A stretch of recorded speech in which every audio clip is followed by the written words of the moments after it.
ইতিহাসের পাতায় এমন কিছু কথা লেখা আছে যা আমাদের ভীষণভাবে নাড়া দেয়। তার মধ্যে একটি বলা হয়েছিল চরম যন্ত্রণার এক মুহূর্তে। চলুন আজ সেই কথাটির গভীরে যাই, এর আসল অর্থটা খুঁজে বের করার চেষ্টা করি। মথি ২৭৪৬-এর এই কথাগুলো শুনলেই কেমন যেন একটা গভীর রহস্য আর আবেগের জন্ম হয়, তাই না?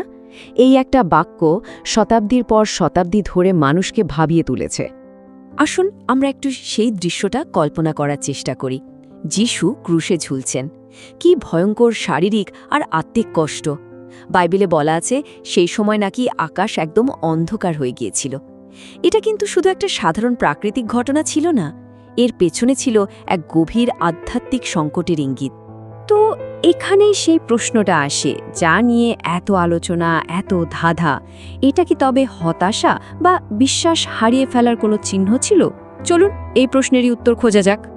কিন্তু একটা জিনিস খেয়াল করুন, এই চরম কষ্টের মুহূর্তেও তিনি কিন্তু ঈশ্বরকে আমার ঈশ্বর বলেই ডাকছেন। এটা কি বোঝায়? এটা বোঝায় যে এটা বিশ্বাসের সম্পূর্ণ শেষ হয়ে যাওয়া ছিল না। পিতা আর পুত্রের মধ্যে যে সম্পর্ক তা তখনও অটুট ছিল। তাহলে এর পেছনে আসল কারণটা কি? এর উত্তরটা আসলে লুকিয়ে আছে বহু পুরনো এক ভবিষ্যৎবাণীর মধ্যে। এই আর্তনাদটা হুট করে বলে ফেলা কোনো কথা ছিল না, বরং এর সাথে এক প্রাচীন ধর্মগ্রন্থের সরাসরি সংযোগ ছিল। আমরা তো জানি এই কথাটা নতুন নিয়মে আছে, যিশুর ক্রুশবিদ্ধ হওয়ার বিবরণে তার সেই চরম কষ্টের মুহূর্তটাকে তুলে ধরার জন্য। কিন্তু আসল চমকটা এখানেই। দেখুন, ঠিক এই একই কথা, হুবহু একই কথা বহু শতাব্দী আগে পুরাতন নিয়মের গীত সংহিতা ২২-এ লেখা হয়েছিল, আর এটা লিখেছিলেন রাজা দাউদ। এই সংযোগটাই কিন্তু পুরো ঘটনার মোড় ঘুরিয়ে দেয়। ব্যাপারটা ভাবুন একবার, গীত সংহিতা ২২-এর শুধু প্রথম লাইনটা বলেই যিশু আসলে পুরো গীতটার দিকেই আমাদের মনোযোগ টানছিলেন। আর সেই গীতে কি লেখা ছিল?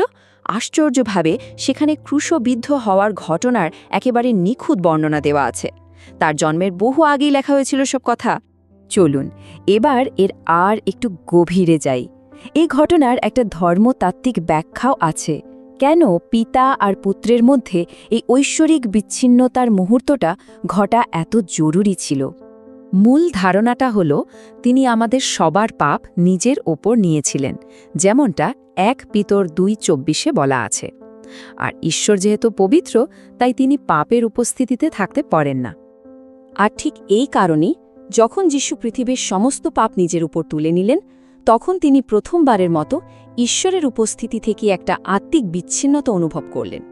এই গভীর কষ্টটাই ছিল তার সেই আর্তনাদের মূল কারণ।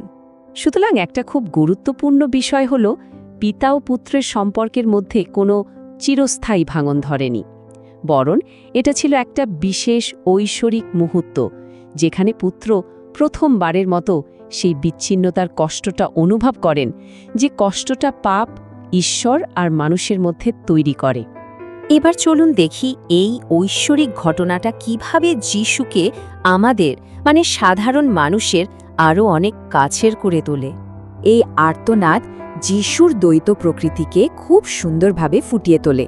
তিনি যেমন ঈশ্বর ছিলেন, তেমনি একজন সম্পূর্ণ মানুষও ছিলেন। তিনি আমাদের মতোই ব্যথা, একাকিত্ব আর নিজেকে পরিত্যক্ত ভাবার কষ্টটা বুঝতে পারতেন। যিশুর এই কান্নাটা আসলে আমাদের সবার মনের কথা। যখন আমরা খুব কঠিন সময়ের মধ্যে দিয়ে যাই, আমাদের অনেকের মনেই তো এই প্রশ্নটা আসে, তাই না? এই আর্তনাদের মাধ্যমে যিশু যেন আমাদের সেই যন্ত্রণার একজন সঙ্গী হয়ে উঠেছেন। চলুন এবার সবকিছুকে একসাথে মিলিয়ে দেখি এই আর্তনাদের চূড়ান্ত এবং শক্তিশালী অর্থটা আসলে কি দাঁড়ায়। এই স্লাইডটা দেখুন, কি দারুণভাবে পুরো ব্যাপারটা তুলে ধরা হয়েছে। ঈশ্বরের দুটো প্রধান গুণ হল ন্যায় বিচার আর প্রেম।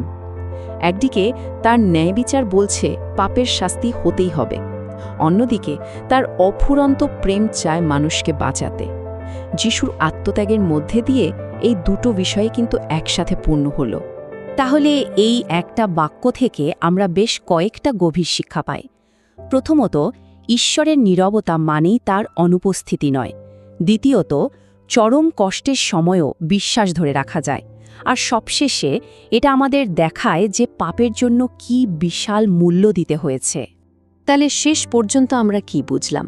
এই আর্তনাদ আসলে কোনো দুর্বলতা বা হেরে যাওয়ার কান্না ছিল না, বরং এটা ছিল একটা ঘোষণা, শত শত বছরের ভবিষ্যৎবাণী পূর্ণ হওয়ার ঘোষণা, আর মানবজাতির মুক্তির কাজ শেষ হবার এক শক্তিশালী ঘোষণা।